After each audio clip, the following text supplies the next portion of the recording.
alguns mais próximos aqui também. É realmente uma grande alegria a gente poder compartilhar e tomar esses momentos entre a Irmandade e saber que vocês estão aí em um lugar com tantas vantagens, com tantos riscos também, não é? Mas continuando servindo ao nosso bom Deus.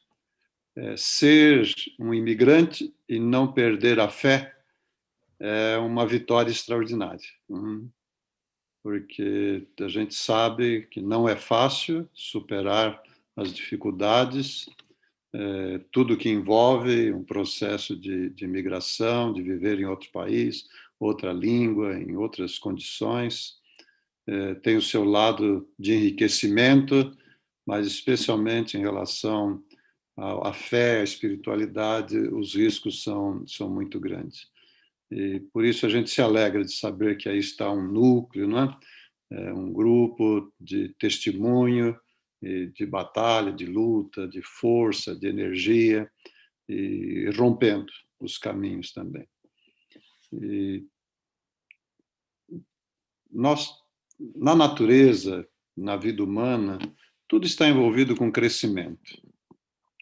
E todos nós somos tocados pelo sentimento de crescer espiritualmente, pela necessidade de crescer espiritualmente. É a nossa segurança.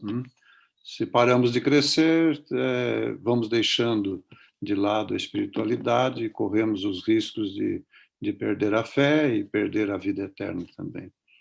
Então, nesses dias que nós vamos estar juntos, nós vamos considerar alguns aspectos ligados à espiritualidade e à fisiologia. Tradicionalmente, essas coisas andam separadas, embora as pesquisas, os estudos mais recentes, não tão recentes assim, tenham mostrado de que há uma íntima ligação entre o estado de ânimo, a disposição, como o corpo está funcionando e as coisas do lado espiritual, embora haja muita incompreensão a respeito disso, né? De uma certa maneira, as pessoas que vivem no mundo oriental, com filosofias orientais, têm uma razoável compreensão deste assunto também, dentro da cosmovisão deles, né?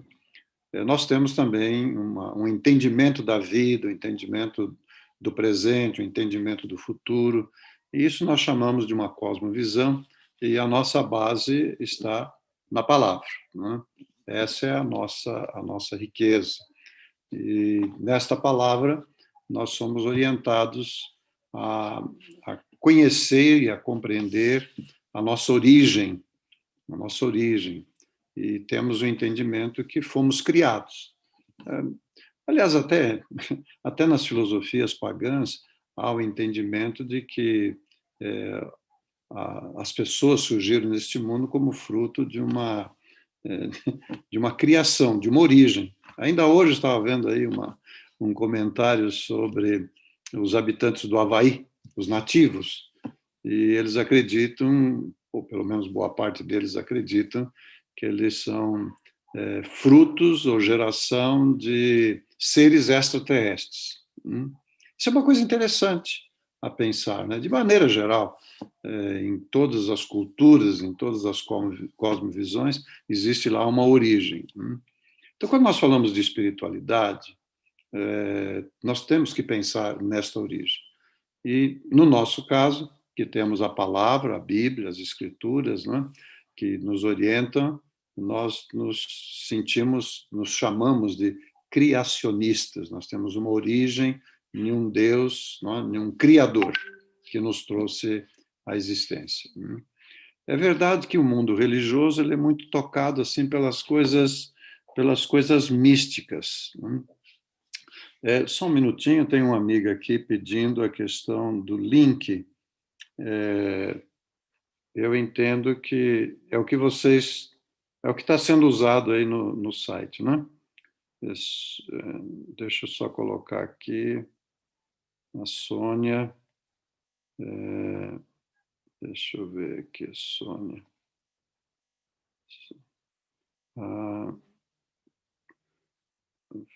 eu adicionei ela, é adicionar que se diz, né? No grupo palestras. Zoom. Ah, aqui chegou, né? Eu vou. Só me dá licença um pouquinho, que é uma pessoa muito querida. Ela Pastor, foi. esse é do YouTube que eu mandei agora para o senhor. Esse agora, né? Ok. Vai ajudar, Sim. assim eu posso passar para a Sônia. Ela foi minha secretária na presidência por vários anos e foi muito especial para nós. Ok. Acho que ela vai conseguir agora. Vai conseguir. Então, alguns conceitos que nós vamos tratar dentro dessa linha de espiritualidade, e nós falamos do sistema imunológico, né? Ou podemos também usar a expressão fisiologia, que está tudo envolvido, né? Ou as leis naturais. Então, nós vamos trabalhar com alguns conceitos, vamos introduzir hoje, vamos trabalhar um pouco sexta-feira, e no sábado a gente faz uma conclusão. Isso até daria uma sugestão de as dúvidas que surgirem, interrogações, vocês possam fazer uma anotação. E aí, aquilo que não for esclarecido durante a apresentação do tema, no sábado, que para mim aqui vai ser à tarde, né, após as 13 horas, para vocês vai ser de manhã, nós podíamos separar um tempo para responder perguntas, né? E se tiverem perguntas, a gente vai colocar. Então, eu vou dar continuidade a essa introdução, compartilhando com vocês algumas telas que favorecem o entendimento. Bem, eu coloquei aí uma imagem de uma vespa. Eu moro aqui em um lugar muito aprazível. Estamos aposentados, jubilados, e aqui perto da clínica, quem conhece a região da Grande São Paulo vai se lembrar de São Roque. São Roque é uma cidade turística, uma cidade de montanhas, de muita vegetação, muita mata, e aqui perto de nós está a clínica de tratamentos naturais, a clínica Vida Natural.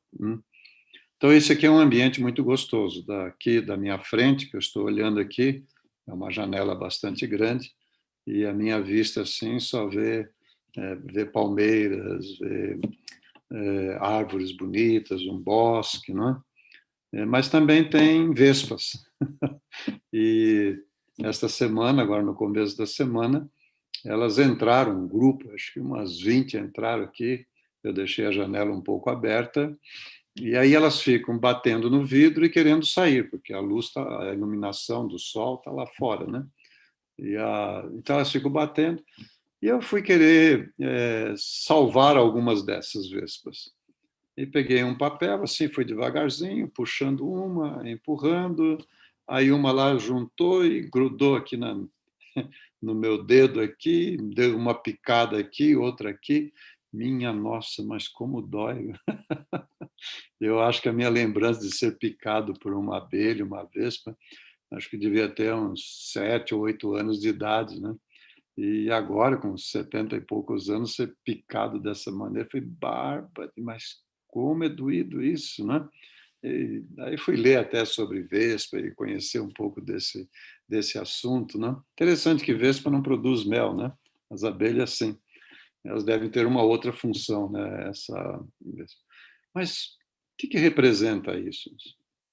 Lá na origem, na criação, se existia vespa já naquele tempo, né? Devia ter a mãe desses bichinhos, né? Desses insetos. Certamente não teria uma picada doída assim. Não é? Era um mundo diferente aquele. Então, esse mundo que nós estamos vivendo hoje, ele mudou completamente. Aquilo que Deus criou, depois dele fazer uma avaliação interessante, a cada dia que passava da criação, o Criador fazia uma avaliação daquilo que havia criado, que havia trazido à existência. E vocês se lembram que a palavra diz em Gênesis, né, que ele analisando aquilo, ele fala, isso aqui é bom, isso aqui é bom. E aí somou-se o primeiro dia, o segundo, o terceiro, o quarto, o quinto, o sexto dia, quando finalmente foi criado, né, os nossos pais, né, o homem e a mulher. E aí Deus olhou o conjunto, e olhou para aquilo e disse assim, olha, isso é muito bom, muito bom. Ora, se era muito bom, deve continuar sendo bom, nossos dias e muito bom também, né? Então, se nós queremos saber, seja na área da espiritualidade, seja na área da fisiologia, da saúde ou das enfermidades, né, do combate às enfermidades. Se a gente quer saber realmente o que é bom, é muito bom, é só olhar para lá. Olhar para a origem, olhar lá no começo. E a gente vai encontrar o que é importante. A gente vai encontrar as respostas do Criador às necessidades nossas hoje. Veja, nós estamos em um momento assim, é terrível, não é verdade? O impacto do Covid-19, né? Aqueles que fazem parte da faixa de risco, como é o meu caso, da Elisa, né? Passamos dos 70 anos, não temos comorbidade, não temos doenças, não é? Doenças crônicas, mas a idade faz parte desse risco. Então a gente tem que se recolher, ficar mais recolhido, sair com muito cuidado, evitar aglomerações, né? Ficar mais distante. Aqui onde nós, lá no Brasil, tem um horário próprio para as pessoas acima dos 60, 65 anos para entrar num banco, né? Supermercado já tem alguns que têm um horário, agora já está ficando meio normal. Mas o impacto desse vírus no mundo inteiro, parando o mundo, e a situação que está aí na América, a nossa situação, agora a situação que está voltando lá na Europa, né, falando em fechar de novo o comércio, a coisa, onde vai parar tudo isso? Né? E o mundo está buscando a ciência, né, os governos buscando a resposta, e parece que hoje, pelo menos na mídia do Brasil, o foco está em vacina. Vacina. Se sair a vacina, se não sair a vacina, ninguém sabe o que vai acontecer. E deve sair uma vacina, naturalmente. Né? Há quase 200 possibilidades, dessas tem aí uma meia dúzia que está no gatilho para sair. Então, o foco da população, de maneira geral, da ciência médica, dos jornais, da televisão, dos comentaristas, é tudo a vacina, a vacina. E, certamente, vai ser uma coisa boa, vai ser uma coisa importante, embora bastante precoce, um tanto precipitado, né? Essa situação, porque ninguém sabe que resultado vai dar isso lá na frente, né? Mas tudo está concentrado nisso. E tem o seu lugar, mas é uma resposta, uma possibilidade. E nós vamos considerar aqui, especialmente sexta-feira e no sábado, as possibilidades que nós temos hoje, não é? Que acrescenta a essa possibilidade da vacina, que é limitada, porque vocês sabem que uma vacina, para ser boa, ela precisa ter uma imunização em torno de 75%, 80% de cobertura. Mesmo assim, tem uma faixa que não cobre. Tá? Não se sabe. Então, pode ser que saia uma vacina aí que tenha uma cobertura de 50%, de 40%, então ela terá um efeito muito, muito limitado. Mas se nós olharmos lá para o Éden, para a criação, onde Deus, isso aqui é muito bom, nós poderemos encontrar respostas que nos ajudam a continuar vivendo neste momento com maior segurança, com maior tranquilidade. Riscos sempre temos, sempre vamos ter. Basta, até dentro de casa, nós corremos riscos, né, de acontecer alguma coisa. Mas voltamos a esse ponto. Então, o Senhor, quando acabou a criação, completou a criação, ele olha para aquilo e diz, muito bom. Então, do ponto de vista da espiritualidade, é a mesma coisa, muito bom. Então, o que era realmente muito bom lá no Éden em relação à espiritualidade? que era muito bom em relação à fisiologia? Bom, em relação à fisiologia era muito bom mesmo, porque as primeiras 10 gerações viveram em média 900 anos. E aqueles que aceitam, não, de nós que aceitamos a revelação em verdade presente, através da mensageira Ellen White, ela cita de que a vitalidade daqueles seres que foram criados era 20 vezes superior ao que nós somos hoje. 20 vezes superior. E eram gigantes. Calcula-se que deviam ter perto de 4 metros de altura e pesar em torno de 1.000 quilos. Então, gigantes, verdadeiros gigantes, né? Gigantes na aparência física, na estatura, na estrutura, né? E gigantes também na saúde, né? O relatório de doença levou 2.000 anos para aparecer, não levaram, né? 2.000 anos para aparecer. Eram seres realmente maravilhosos, extraordinários. Então, leve em conta isso. O que está lá na origem foi declarado pelo Criador como muito bom. Então, nós temos ali o Éden. Logo após o Éden, não sabemos quanto tempo, não sabemos quanto tempo, então veio a queda. E a queda implanta uma nova situação, que vai perdurar ao longo, entendemos que estamos agora em torno de 6.000 anos, já perdurou, em torno de 6.000 anos. Então, após a queda, vem um trabalho do Criador de restaurar, de recuperar, mesmo nas condições adversas e nas condições limitadas deste mundo, o trabalho contínuo do Criador é de restaurar. E há várias iniciativas de restauração. Então, o chamado de Noé foi um trabalho de restauração, um trabalho divino de restauração, uma proposta de restauração. Vem na sequência o trabalho de Abraão, o chamado de Abraão. Esse chamado de Abraão para trabalhar com a comunidade, trabalhar com as famílias. Veja que é dito que Abraão seria uma bênção para todas as famílias da terra. Não é? Então, era um trabalho de restauração, de renovação. Então, nós vamos vendo várias etapas, não é? E chegamos ao tempo que veio Jesus e o chamado dos discípulos, e foi outro grande trabalho, outra grande iniciativa da divindade de restauração, de regeneração. O surgimento do povo hebreu como nação, a nação de Israel, fazia parte desse trabalho divino, de esse povo ter uma qualidade de vida tal, uma manifestação de uma inteligência superior, que seria assim transbordante, que seria visível, perceptível. E há várias características do povo hebreu, do povo judeu, que dá essa demonstração. Né? Então, nós chegamos em 1844. Em 1844 tem um chamado agora para um movimento, a continuidade daquele movimento, né? E agora vem um povo, né, específico, apontado ali no Apocalipse, que veio a ser conhecido como Adventistas do Sétimo Dia, pós 1844. E qual era o papel desse povo neste período da história? Era a mesma coisa, um chamado de Deus como uma oportunidade de oferecer ao mundo uma visão, um entendimento do plano restaurador de Deus, daquilo que era bom, daquilo que era muito bom. Então, esse é o nosso privilégio.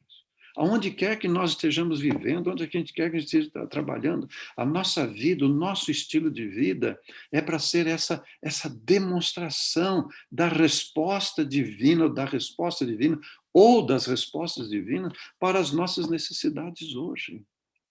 Em grande medida, uma situação como essa do Covid era a grande oportunidade de estar se vendo como os adventistas do sétimo dia estão reagindo em torno disso, né?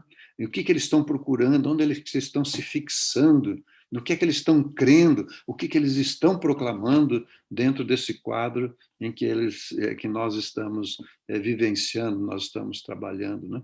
Então, nós já estamos vivendo desde 1844, né, até agora 2020, né? Então, aí, mais de um século e meio, né, dentro desse período, e aguardando a volta do nosso Senhor Jesus, então entra os 1000 anos, né, da vivência dos filhos de Deus, conhecendo esse universo, né, e então vem a terceira vinda de Cristo, né, o novo céu e a nova terra e a continuidade do milênio. Mas nesse período todo, nós estamos vivendo dentro do grande conflito. Podemos dizer que este assunto do Covid-19 está inserido no contexto do grande conflito? Como arma, porque é um conflito, é um grande conflito. Né? No grande conflito é uma batalha, uma luta entre, né, as forças do mal e as forças do bem. Qual é o papel de um vírus como esse? O que desperta? O que levanta? Qual a nossa observação deste quadro? Então, como nós temos um pouco mais de tempo, e não é apenas uma palestra, nós vamos trabalhar esses conceitos para chegarmos no sábado e termos uma visão, não é? Que não é apenas mais uma doença, não é apenas mais uma coisa que está acontecendo aí, que vai morrer, já morreram mais de 1 milhão, né? Já morreram mais de 1 milhão de pessoas, né? E o que está acontecendo? Já tivemos outras epidemias no passado e certamente teremos outras pela frente, né? O que vem pela frente? Bom, nós estamos dentro do grande conflito. E o que é o grande conflito? Apocalipse 12, 17, né, nos diz que o dragão irou-se. O dragão irou-se contra a mulher e vai fazer guerra, então, ao remanescente. Então, o dragão está sempre fazendo guerra ao remanescente. E nós entendemos que o remanescente em nossos dias são aqueles que guardam os mandamentos de Deus e têm a fé em Jesus. Isso é muito importante. Guarda os mandamentos de Deus, tenha fé em Jesus. E o faz de maneira perseverante. Então, todos aqueles que no seu entendimento, na sua compreensão, estão procurando viver uma vida em harmonia com as leis de Deus e que aceita a Jesus Cristo como seu Salvador, Redentor e Senhor, não é? Ele é um filho de Deus. Os Adventistas do sétimo dia é o povo visível, a parte visível do povo de Deus, e ele tem outros filhos espalhados aí por todo esse mundo, não é? Mas todos estamos no grande conflito. Qual é o papel desse momento que nós estamos vivendo, desse ataque, não é? Desse ataque desse vírus, e colocando as coisas nesses termos? E também, seguramente, ajuda a trazer uma reflexão. Porque quando as pessoas sentem que a sua vida está em perigo, eles abrem espaços para pensar alguma coisa do mundo espiritual, para tentar entender como as coisas estão acontecendo. E aí se constitui a nossa oportunidade de apresentar as razões da nossa fé. Então, lá na criação, o ponto fundamental, importante, é essa relação entre o Criador e o ser criado. Então, se nós aceitamos, vejam bem, se nós aceitamos que temos uma origem no Criador, então a lógica que vem na sequência é de que todas as respostas às nossas necessidades serão encontradas neste Criador. Daí a necessidade de conhecer o Criador. Conhecer o Criador. Então, um ponto essencial da espiritualidade, veja, um ponto essencial da espiritualidade é conhecer o Criador, é estudar. E o livro que mais nos ajuda, naturalmente, é a Palavra de Deus, a Bíblia. Não é? Esse é o livro que nos ajuda a entender, conhecer sobre o Criador, não é? Saber das coisas, saber como ele age, não é? A atuação desse Criador. Como ele age na saúde, como ele age na doença, como ele age na prosperidade ou na ausência da prosperidade, como é que ele age? Então, onde que eu vou buscar as respostas? Onde eu vou buscar as respostas? No Criador. Para nós adventistas, nós temos à nossa disposição um dos textos mais primorosos, chamado uma obra-prima, né, dos escritos de Ellen White, que é o livro Desejar Todas as Nações. Esse é um livro, o conteúdo desse livro é maravilhoso, é extraordinário para nos ajudar a conhecer mais detalhadamente, mais profundamente o Criador. Então, quando se fala em espiritualidade, a gente precisa lembrar disso. Crescimento espiritual está numa direta relação de conhecer mais o Criador. E só é possível conhecer mais uma pessoa, um ser, uma pessoa, convivendo com ela, tendo tempo para conviver com ela. Isso acontece no nível humano, não é verdade? Pais e filhos que não se veem, não se conhecem, embora sejam do mesmo sangue. Marido e mulher que não se vê, ou porque está distante, ou porque um trabalha de dia, outro trabalha à noite, ou que trabalha o dia inteiro, à noite dorme, não é? Os contatos não se conhecem. Não é? Às vezes leva anos, 10, 15, 20 anos, e um olha para o outro e fala, mas não achava que você era assim. Não é? Determinadas manifestações. Não, só é possível conhecer o outro convivendo. Ouvindo, convivendo, trocando ideias. Né? Às vezes tem até os conflitos, favorece o conhecimento. Então, em função da espiritualidade, em pensando o desenvolvimento da espiritualidade, nós temos que pensar nesta direção. Porque isso é fundamental, isso é básico, é prioritário. Conhecer o Criador. Não há crescimento espiritual se não há comunhão. E essa experiência de comunhão, de buscar conhecer, de ler a respeito, de estudar a respeito, de ouvir a voz de Deus, de estar na presença de Deus, sentir a direção de Deus, do Criador, não é? Neste processo, esse processo é chamado também de adoração. Então, o que significa adoração? Adoração é toda aquela condição, aquele estado em que você se coloca naquela situação de relacionar, de se conhecer. Aí você tem uma adoração formal e você tem a adoração vivencial. A adoração formal é aquela que nós vamos a um templo, a uma igreja, um espaço, né? Nos reunimos com as demais famílias, ali a gente canta, a gente tem orações em conjunto, ouvimos a pregação da palavra, compartilhamos uma refeição, né? Ali está aquela coisa, então, você tem uma adoração mais formal. O dia a dia nosso, você tem uma adoração vivencial. Quando que a adoração é vivencial? Quando a nossa vida está indo na direção de harmonizar-se com a vontade do Criador. Por exemplo, você vai lá para a criação, diz em 6 dias o Senhor fez, mas o 7º descansou. E esse dia foi escolhido para a adoração, a adoração mais formal, né? Você estar mais na presença do Criador. Então, quanto mais eu me harmonizo com a semana da criação, maior é o meu crescimento espiritual. Assim, a cada parte que tem ali no Éden relacionado com este assunto. E a gente vai ver como cada aspecto daquele tem influência sobre nós. Então, esse é um ponto básico para a gente trabalhar o assunto da espiritualidade. Né? Então, existe essa relação Criador, criatura. O que nos diz o Gênesis, capítulo 1? Que Deus criou o homem à sua imagem. A imagem dele os criou e os abençoou. Então, esse é um ponto muito importante.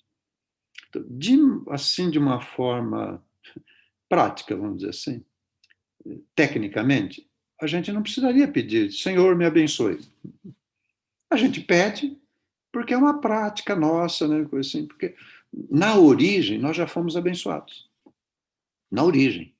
Se nós prestarmos atenção lá no primeiro capítulo da Bíblia, em Gênesis, as primeiras palavras de Deus para o ser criado foi e os abençoou. E os abençoou. Então, nós já somos pessoas abençoadas na origem. Claro que a gente pede até por um respeito, Senhor, nos abençoe, né, tudo, por um respeito, né, uma coisa assim. Mas nem precisaríamos pedir, porque já somos abençoados. somos abençoados. E essa bênção ela está colocada dentro de determinadas condições para desfrutarmos a bênção. Nós temos que desfrutar desta bênção. Então, nós somos criados à imagem do Criador. Bom, se formos criados à imagem dele, então a gente precisa estudar sobre ele, quem ele é, como ele é, para poder ter uma ideia como nós éramos, ou nossos pais eram. E aí a gente vê o apóstolo Paulo, o apóstolo São João e outros falando da pessoa de Deus. Por exemplo, em 2 Coríntios, Paulo diz assim, o Senhor é Espírito. Lembra disso? O Senhor é Espírito. Bom, se o Senhor é Espírito, que natureza tinha o Criador, ou tem o Criador? Lógica, espiritual. Então, Adão foi criado e saiu das mãos de Deus como um ser espiritual. Deus é de natureza espiritual, Adão foi criado à imagem dele, então ele foi criado segundo a espiritualidade, um ser espiritual. Então, naturalmente, na experiência de adoração, de comunhão, quanto mais próximo nos envolvemos com o Criador, mais nós vamos desenvolvendo a espiritualidade. Deus é espírito. Nós vamos ser transformados à imagem e semelhança dele, seremos também pessoas espirituais. Então, Adão e Eva, antes do pecado, eram seres espirituais. Na ressurreição, quando a natureza carnal for retirada, o que é que vai ficar? Nós seremos também puramente pessoas espirituais. É maravilhoso isso, não é? Espetacular, né, que Deus colocou. Mas os apóstolos não disseram apenas, né, que Deus era espírito. São João diz assim, João, né, 1 João assim, quem não ama não conhece a Deus, porque Deus é amor. Então, se Deus é amor, ele não tem amor, não é aqueles que têm amor, ele é amor. Então, Deus é de natureza amorosa. E aí nós temos uma coisa muito interessante quando estudamos as Escrituras nessa perspectiva, que a gente descobre que sinônimo de natureza espiritual é natureza amorosa. Sinônimo de natureza espiritual é natureza amorosa. E veja quando Paulo foi descrever o amor. Na realidade, ele estava descrevendo uma pessoa. Quando ele foi descrever o amor, ele estava descrevendo uma pessoa. E a referência era Cristo, não é? A referência era Cristo. O amor é sofredor, é benigno, não é invejoso, não trata com leviandade, não se ensoberbece, não se porta com indecência, não cuida dos seus interesses, não se irrita, não suspeita mal, nem tem alegria ou folga com a injustiça, mas com a verdade. Tudo sofre, tudo crê, tudo espera, tudo suporta.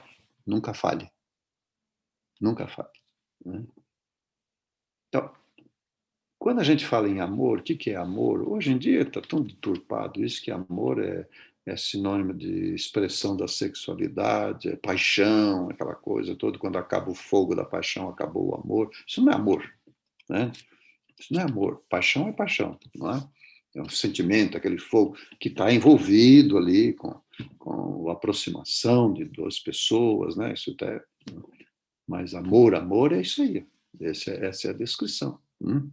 Tudo sofre, tudo crê, tudo espera, tudo suporta. O amor nunca falha. Eu não sei como estão as estatísticas hoje, aí nos Estados Unidos, aqui no Brasil, mas, em média, a cada 10 anos, de cada 10 casamentos, 7 acabam.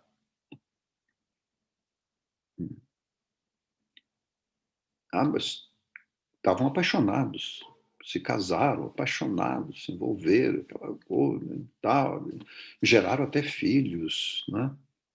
Mas acabou. Eu tenho um grande compositor e artista da área musical no Brasil, foge o nome dele, assim, o amor é eterno enquanto dura. O amor é eterno enquanto dura. Esse não é amor. O amor é o amor divino. O amor divino é sofredor, é benigno. Quando você vai ver a tradução de sofredor, quer dizer o seguinte, sim, ele está disposto até a sofrer pelo outro, que foi o que Jesus fez. Aquele amor, aquele amor. Ele deu a vida. Ele sofreu para poder resgatar, poder sustentar. Lá na cruz ele disse, Pai, perdoa-os porque eles não sabem o que fazem. Não estão sabendo o que estão fazendo, mas perdoa-os, perdoa-os. Tudo sofre, tudo crê, tudo espera, tudo suporta. Então, queridos, isto aqui é sinônimo de espiritualidade. Eu vou usar uma frase, depois a gente vai reforçando essa frase, não é? E no sábado a gente complementa isso. É uma expressão. Vocês guardem, anotem, e se acharem que não é, depois a gente pode discutir, não? Mas é uma expressão chave para nós, né? Uma pessoa será tão mais espiritual quanto mais ela for de natureza amorosa. Por que eu estou reforçando isso? Porque mesmo no meio adventista, no seio adventista, há um entendimento de que espiritualidade é como uma coisa assim que vem, um vapor que vem do céu, né? É uma coisa que cria um bem-estar, é algo que vai nos tocar assim depois de uma semana de oração, depois de um jejum, né? Depois de um momento de consagração, de dedicação, que se assistiu um congresso, né? Aí fez uma confissão dos pecados, foi lá na frente, tomou uma decisão de reconsagração, e aí você fica mais leve, então vai saindo, né? Vai embora. Ou então é assim que você é muito missionário, né? Você vai dar muito estudo bíblico, vai fazer visitas, vai fazer uma pregação e centenas de pessoas, dezenas de pessoas vão se converter. Tudo isso tem seu lugar dentro do universo da espiritualidade. Não é? Mas espiritualidade mesmo é sinônimo disso, é natureza amorosa. Natureza amorosa. Então, quando nós temos esse conceito, espiritualidade torna-se algo mais compreensível e menos frustrante. Porque também tem outra coisa que está associado à espiritualidade, à ideia da espiritualidade. É a ausência de pecado. Então, espiritualidade está muito associada à perfeição. E no mundo que nós vivemos, perfeição muitas vezes tem uma conotação daquela perfeição do conceito grego, católico, né, de ausência de pecado, os santos. Aquele que ficou santo, fez cura e tal, não tinha pecado. Esse não tinha pecado, esse era santo. Né? E isso domina muito a mente do adventista do sétimo dia, principalmente aqueles que têm de origem católica, não é? De origem católica. Então, crescimento espiritual muitas vezes está associado a essa ideia de ausência de pecado, daquela santidade de perfeição, sem nenhum defeito, né, sem nada que... Na realidade, nós somos tocados pela natureza carnal e essa natureza vai ficar até o dia da ressurreição, quando o Senhor Jesus vai remover isso aí. E mesmo que a gente não cometa nenhum ato pecaminoso, ainda seremos pecadores. Ainda continuaremos imperfeitos. Nós não somos santos, nós somos declarados santos por Deus. Porque dentro do plano da salvação, da redenção, ele não olha para nós, ele olha o modelo. E o modelo é Jesus. E Jesus é perfeito. Então, o Pai que cuida da gente, no que respeita o processo da regeneração, da transformação, ele não olha para a gente, ele olha para Cristo, que é o modelo. Por isso que é muito importante a gente ter a Cristo como modelo. Não é? E qual é o modelo? O modelo do Criador. Ele é espiritual, ele é de natureza amorosa, ele é perdoador, ele é benigno, ele é compassivo, ele é pacificador. Aí nós estamos falando da verdadeira espiritualidade. O Senhor está trabalhando isso diante de nós. E tem um resultado isso. Um Deus amoroso fomenta um povo amoroso. Jesus disse, quando eu for levantado, lembra? E quando eu for levantado, a todos atrairei. E o que é que atrai as pessoas? Não é? É manifestações do amor, expressões da natureza amorosa. Até os animais. Até os animais. Quando a gente trata com carinho, com atenção, né? Eles vão chegando mais perto. É uma coisa impressionante isso.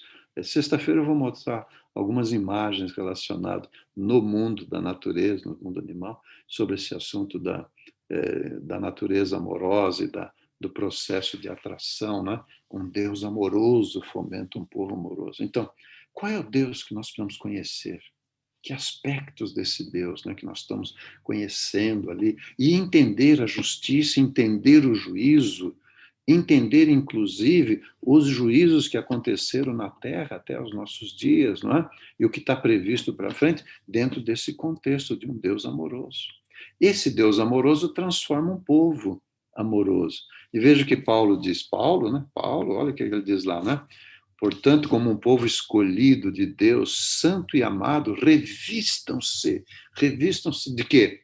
Profunda compaixão, bondade, humildade, mansidão, paciência. Isso é espiritualidade. Lembra de Moisés? Moisés estava sendo preparado, foi para um país, viveu num país, cresceu num país estrangeiro, numa cultura totalmente diferente do seu povo, foi criado no palácio de Faraó, foi criado provavelmente para ser o sucessor, ele era considerado filho da filha de Faraó, era neto de Faraó, e era um menino inteligente, menino ágil, menino hábil, menino amante, e ele certamente encheu os olhos de Faraó, mas deu num momento, num impulso, ele tirou a vida de uma pessoa. E aí se afastou, foi afastado, se afastou, foi embora, foi para o chamado deserto, foi cuidar de ovelhas, e lá se passaram mais 40 anos. E aí ele recebe um chamado, né? Como outros foram chamados no passado para representar o plano de Deus de restauração, de recuperação. E ele é chamado, e ele volta, e ele agora a saída do povo hebreu dali. E quando ele disse para o Deus que ele não podia aceitar aquele chamado, porque ele não estava preparado, então Deus disse, não, agora você está preparado. Isso, mas eu não falo mais a língua desse povo. 40 anos depois, certamente ele entendia, mas já não tinha expressão adequada. E Deus falou, não importa com a língua, mas você tem a parte mais importante. Esta você desenvolveu nos últimos 40 anos. E vocês devem se lembrar qual foi, né? Moisés era um homem manso, mansidão.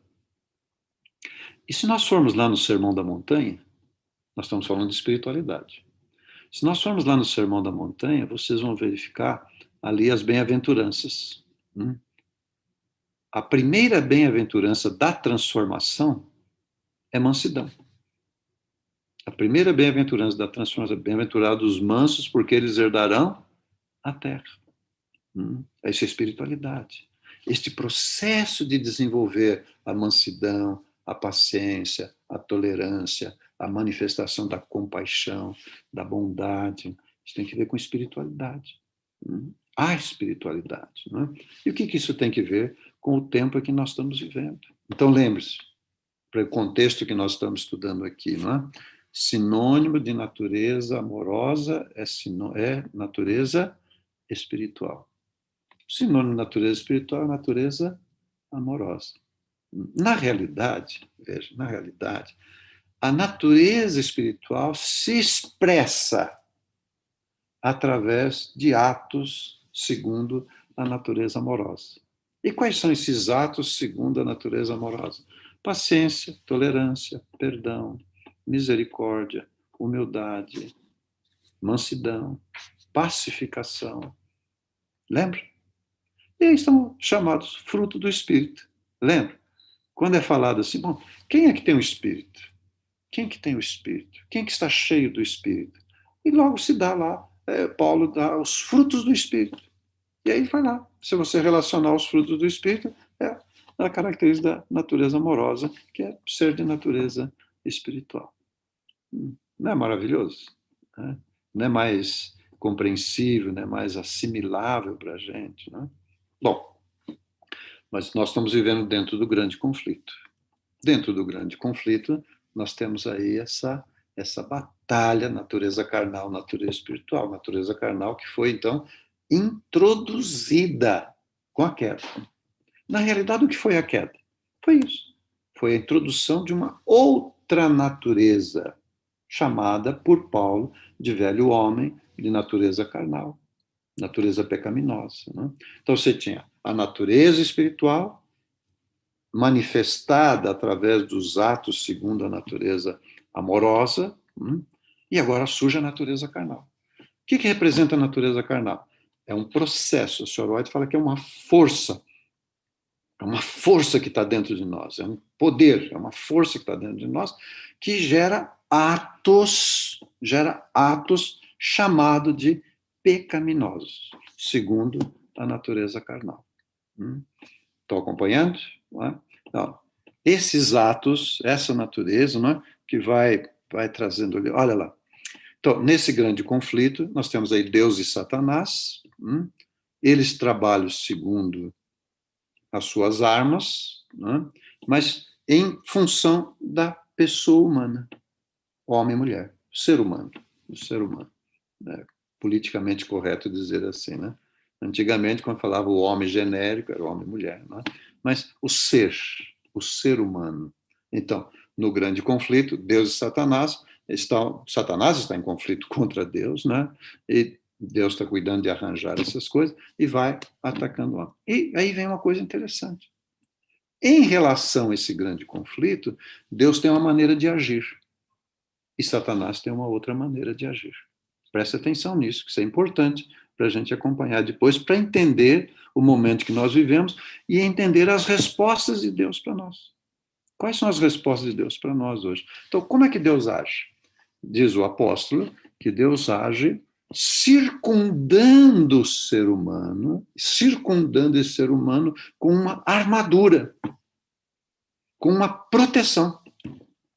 Veja como é importante conhecer as coisas de Deus, né? Porque se não conhecer a Deus, nós não conhecemos essa armadura, essa proteção, esta cerca que está colocada em torno de nós. E como é que Satanás age? Astutas ciladas. Astutas ciladas. Então ele foi desenvolvendo, e hoje ele desenvolveu, está no clímax do desenvolvimento dessas ciladas. Astutas, todos nós sabemos o que significa, né? Ciladas, né? Armadilha. Né? E astuta porque uma armadilha, quando ela é colocada, ela não é percebida, não é vista, e a pessoa cai lá e fica preso. Né? É como pensar num peixe, né? Que cai dentro de uma rede, entra dentro de uma rede, por exemplo. Ele não morre. Né? O pescador joga uma rede lá, deixa, às vezes tem redes que são armadas e deixado, ele entra lá, ele não morre. Mas ele fica limitado nos seus movimentos e fica na mão do pescador. Quando o pescador puxar a rede, ele está frito, literalmente, não é? Acabado. E Satanás usa isso. Ele tem a rede, a pessoa se enfia lá por dentro, continua vivendo, coisa assim, mas uma hora ele puxa a rede e você está na mão dele. Está vivendo, está tudo, mas está ali. Então, Deus tem uma armadura, tem um plano de proteção, Deus tem um plano de proteção para o ser humano, e Satanás usa astutas ciladas para desviar as pessoas do caminho do Senhor, de estar dentro dessa proteção. Então, aí temos nessa linha novamente que nós vemos, lembrando isso. Todo momento temos que lembrar isso. Nós estamos dentro do grande conflito, estamos numa batalha, numa luta. Uma luta. E tudo que acontece em nós, em relação a nós, a nossa família, tem que ver com esse grande conflito. Desde o momento que vamos dormir, despertar, trabalhar para a igreja, movimentar, não podemos esquecer disso.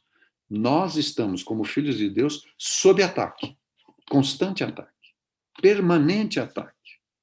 O inimigo não dorme, não dorme. E os seus anjos também não dormem. Estamos dentro deste processo. Então, este processo do grande conflito, da introdução da natureza carnal, ele implantou um processo de degeneração. Um processo de degeneração. Todos entendem. Então, nós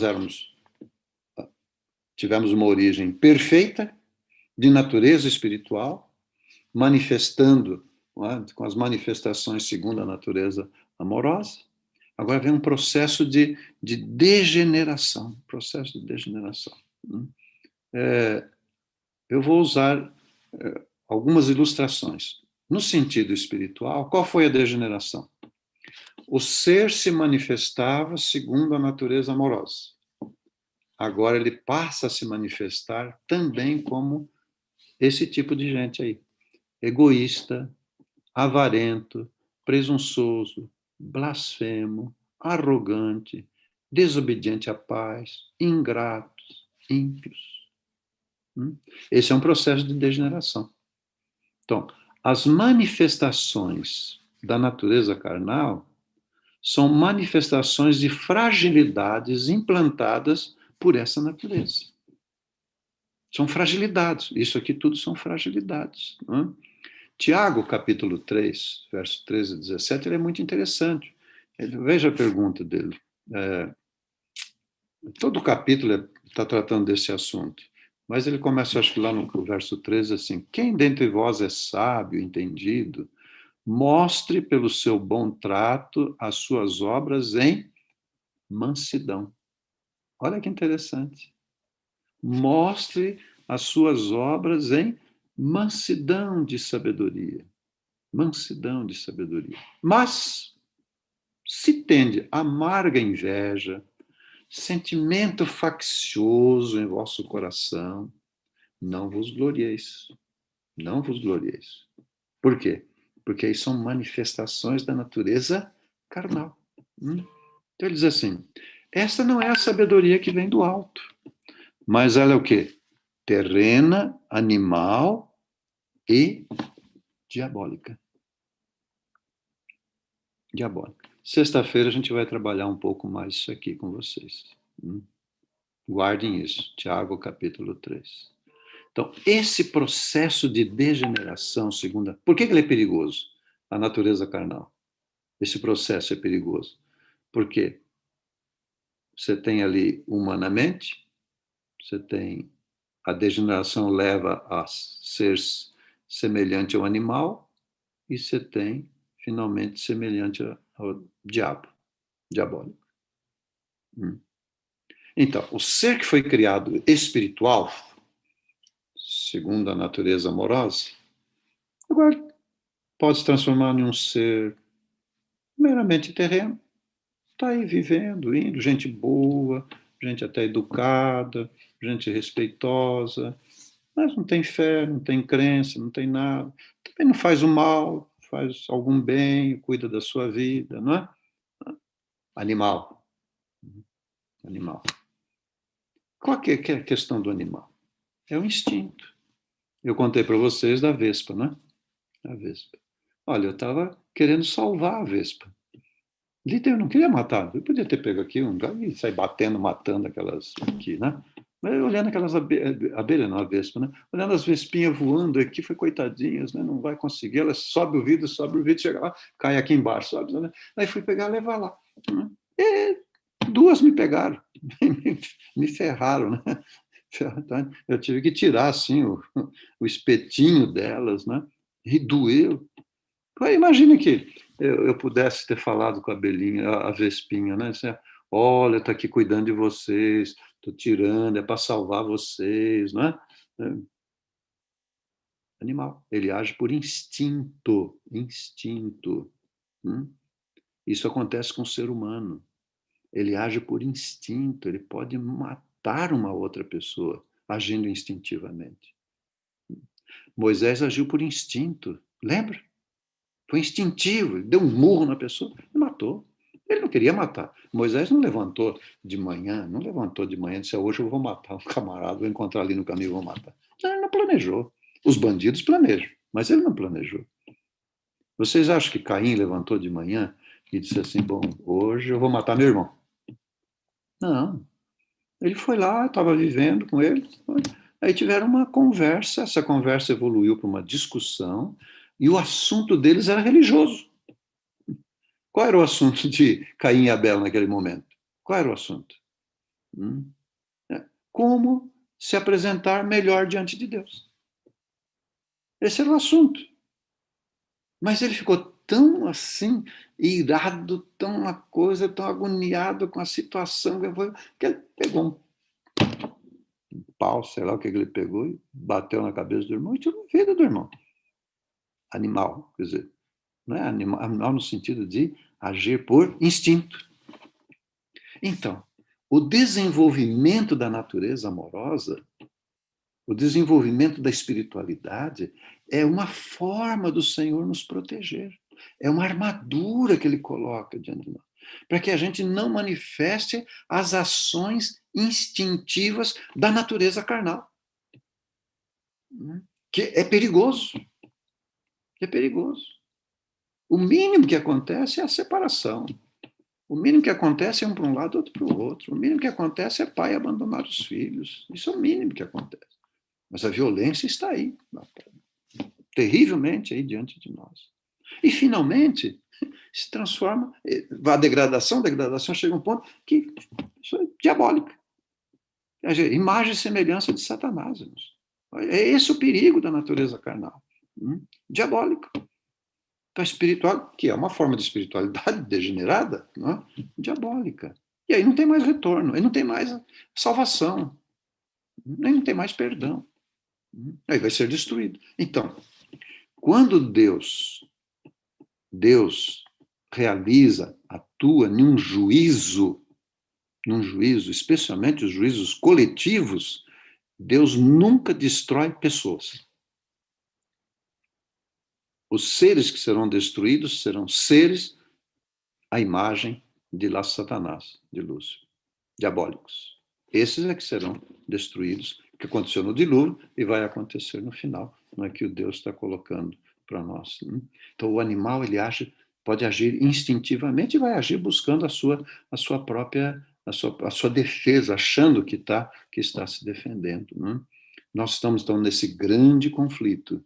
E a coisa mais importante nesse grande conflito é nós estarmos atentos para os perigos desse processo de degeneração.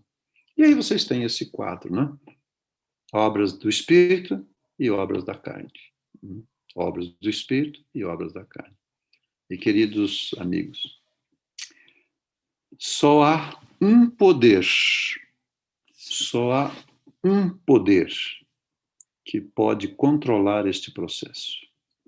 Só um poder, designado pelo Criador, designado por Jesus, o nosso Salvador. Na verdade, vamos dizer assim, só há uma pessoa poderosa, que é o Espírito Santo. Só ele. É só ele que pode atuar e que atua na transformação de uma vida à imagem e semelhança de Deus, à imagem e semelhança de Cristo.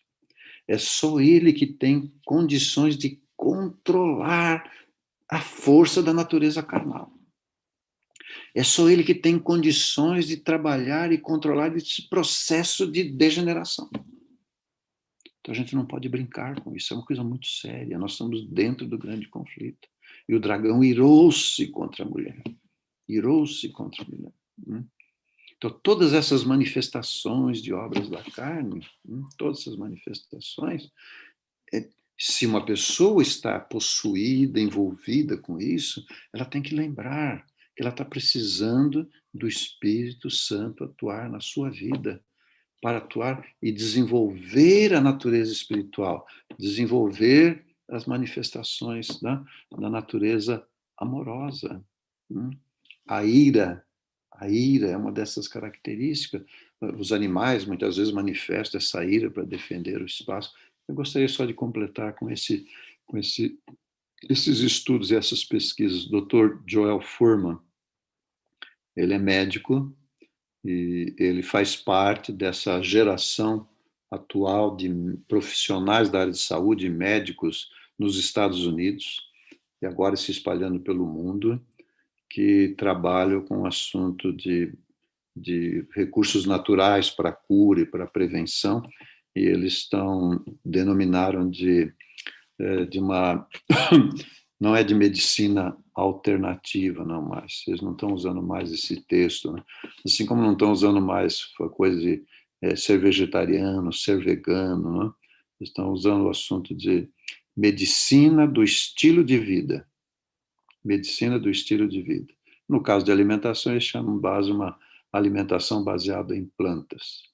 E o Dr. Joel Fuhrman, ele escreveu esse livro aqui, Fast Food Genocídio. Fast Food Genocídio. Vou citar ele na sexta-feira, umas pesquisas muito interessantes que ele apresentou.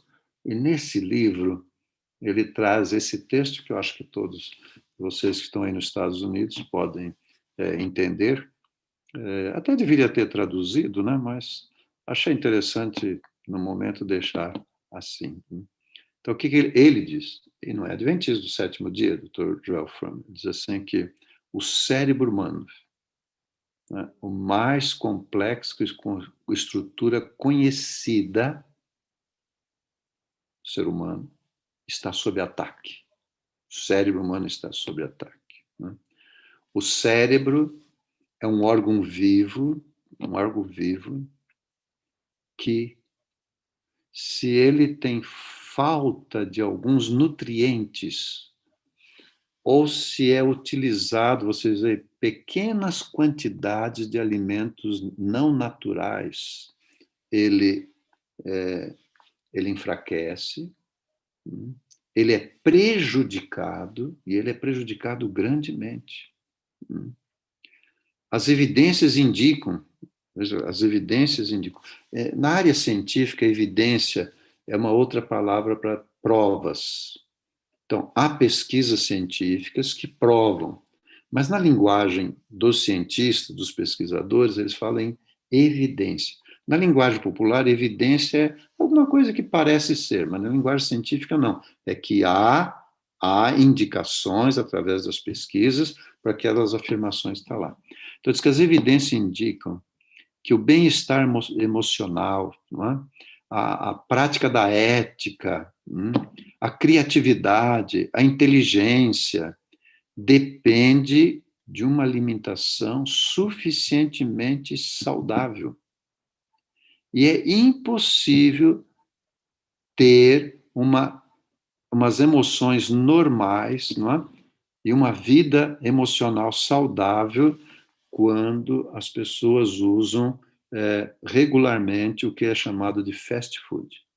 É essa alimentação baseada nos alimentos McDonald's, por exemplo, né? Que é o quê? Refrigerante, frituras, carne, cereal beneficiado, queijo, essa é a base. Então, tudo que está ligado com esses industrializados, processados, é chamado de fast food ou junk food, como é conhecido também, não é? E então ele vai dizer que isso afeta negativamente as funções da vida diária. Agora, aí está uma coisa que é a anotação dessas pesquisas, desses estudos. Né? A ira crônica pode levar à depressão. Tem influências mentais degeneradoras. E isso está ligado ao que eles chamam de deficiência nutricional subclínica. Então, essa dieta fast food, essa coisa rápida, essa coisa tudo cozida, e micro-ondas, que não, o problema do micro-ondas é esse, você pega ali, bota lá, esquenta e come. É tudo cozido, diariamente. Então não tem nada cru, não tem fruta, não tem verduras, não tem hortaliças. Não é? Os sucos são concentrados, muito, aí tem muita... Aí o que eles... Nesse estudo que eles fizeram, 2015, 69% dos americanos foram encontrados como pessoas em que a ira, a irritabilidade se manifesta com frequência. Pensamentos irracionais. Essa coisa impressionante. 69%. Isso vai das crianças, adolescentes e adultos. 69%. Grande conflito. Veja, no grande conflito. E isso está ligado ao quê? Uma dieta que não é baseada lá no Éden, na criação. Quando Deus olhou para aquilo, ele disse: isso aqui é muito bom, muito bom, muito bom.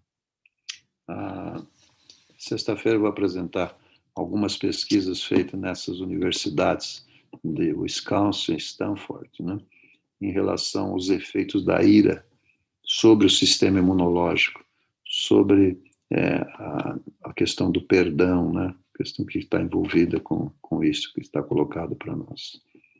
Bom, há muita coisa para a gente considerar, né?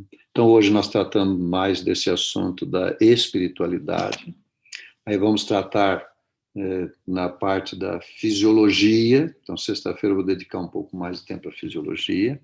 E no sábado, então, a gente junta essas duas coisas para conhecermos dentro do contexto profético que nós estamos vivendo, né? O que representa esses momentos que a gente está vivendo aqui. Muito obrigado, pastor Sidionil, pela introdução a esse tema tão relevante.